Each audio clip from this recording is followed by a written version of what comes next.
اس series کے ترجمے کے دوران مجھ سے انجانے میں کوئی غلطی ہو جائے، خاص طور پر قرآنی ترجمے یا احادیث کے ترجمے میں، تو اس کے لیے اللہ پاک کی بارگاہ میں توبہ کرتا ہوں۔ اللہ مجھے معاف فرمائے۔ بسم اللہ الرحمن الرحیم۔ تخلیق آدم احادیث کی روشنی میں حضرت ابو موسیٰ اشعری رضی اللہ تعالیٰ عنہ سے روایت ہے کہ نبی اکرم صلی اللہ علیہ وآلہ وسلم نے فرمایا، اللہ تعالیٰ نے آدم علیہ السلام کو تمام زمین سے جمع کی گئی مٹھی بھر خاک سے پیدا فرمایا۔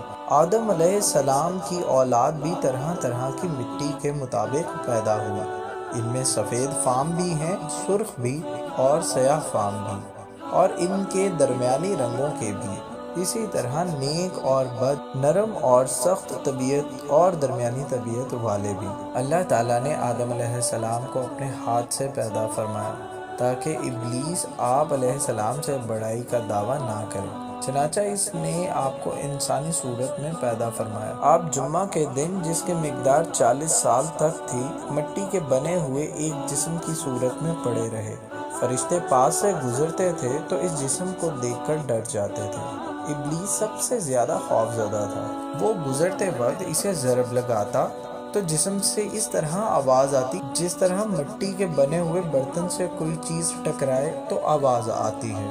اس لیے جب وہ کہتا تھا ٹھیکری کی طرح بجنے والی مٹی سے، تو کہتا تجھے کسی خاص مقصد سے پیدا کیا گیا ہے۔ وہ اس خاکی بدن میں منہ کی طرف سے داخل ہوا اور دوسری طرف سے نکل گیا، اور اس نے فرشتوں سے کہا، اس سے مت ڈرو، تمہارا رب صمد ہے، لیکن یہ تو کھوکھلا ہے، اگر مجھے اس پر قابو دیا گیا تو اسے ضرور تباہ کر دوں گا۔ جب وہ وقت آیا جب اللہ تعالیٰ نے اس جسم میں روح ڈالنے کا ارادہ فرمایا تو فرشتوں سے ارشاد فرمایا، جب میں اس میں روح ڈال دوں تو اسے سجدہ کرنا۔ جب روح ڈال دی گئی تو وہ سر کی طرف سے داخل ہوئی، تبھی آدم علیہ السلام کو چھینک آ گئی۔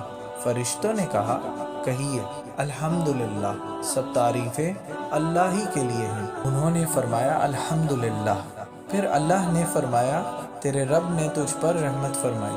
جب روح آنکھوں میں داخل ہوئی تو آپ علیہ السلام کو جنت کے پھل نظر آئے۔ جب روح پیٹ میں داخل ہوئی تو آپ کو کھانے کی خواہش پیدا ہوئی۔ آپ جلدی سے جنت کے پھلوں کی طرف لپکے، جبکہ روح ابھی آپ کی ٹانگوں میں داخل نہیں ہوئی تھی۔ اس لیے اللہ تعالیٰ نے سورہ انبیاء میں فرمایا، انسان تو جلد بازی کا بنا ہوا ہے، یعنی جلد بازی اس کی فطرت میں شامل ہے۔ حضرت انس رضی اللہ عنہ سے روایت ہے کہ نبی اکرم صلی اللہ علیہ وآلہ وسلم نے فرمایا، جب اللہ تعالیٰ نے آدم علیہ السلام کو پیدا فرمایا تو جب تک چاہا انہیں بلا روح جسم کی حالت میں پڑا رہنے دیا۔ ابلیس آپ کے ارد گرد چکر لگاتا تھا۔ جب اس نے دیکھا کہ یہ جسم کھوکھلا ہے تو اسے معلوم ہو گیا کہ یہ ایسی مخلوق ہے جو اپنے آپ پر قابو نہ رکھ سکے گی۔ حضرت انس بن مالک رضی اللہ عنہ سے ایک اور روایت ہے کہ رسول اکرم صلی اللہ علیہ وآلہ وسلم نے فرمایا، جب آدم علیہ السلام میں روح ڈالی گئی اور روح سر تک پہنچی تو آپ کو چھینک آ گئی۔ آپ نے فرمایا، الحمدللہ رب العالمین، تمام تعریفیں رب العالمین کے لیے ہیں۔ تو اللہ نے فرمایا، یرحمک اللہ، اللہ تجھ پر رحمت فرمائے گا۔ حضرت ابو ہریرہ رضی اللہ عنہ سے روایت ہے کہ نبی اکرم صلی اللہ علیہ وآلہ وسلم نے فرمایا، اللہ تعالیٰ نے آدم علیہ السلام کو پیدا کیا تو ان کا قد 60 ہاتھ تھا۔ پھر فرمایا، جا کر ان فرشتوں کی جماعت کو سلام کہیے اور سنیے کہ وہ کیا جواب دیتے ہیں۔ تیرا اور تیری اولاد کا یہی سلام کا طریقہ ہوگا۔ آدم علیہ السلام نے کہا، السلام علیکم۔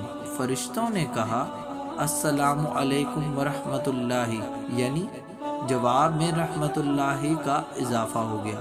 جنت میں جو بھی داخل ہوگا وہ آدم علیہ السلام کی صورت پر یعنی 60 ہاتھ قد کا ہوگا۔